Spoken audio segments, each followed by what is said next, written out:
ప్రతి నిమిషం నీ ఊహలే ఊపిరిగా ఉన్నా సరే నిన్ను చూస్తే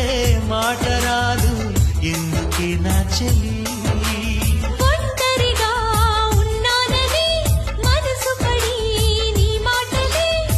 తలుచుకుంటే సిగ్గు వచ్చే ఏమిటి గారడి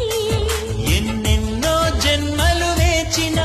ఇప్పుడే నీ సన్నిధి చేరినా నీ కౌగిలిలోనే ఒదిగినా నాలో ఏదో వేదన చిగురించే ప్రేమకి అది నీలో స్పందన మళ్ళీ మళ్ళీ వచ్చే పున్నమిలా నువ్వు నవ్వు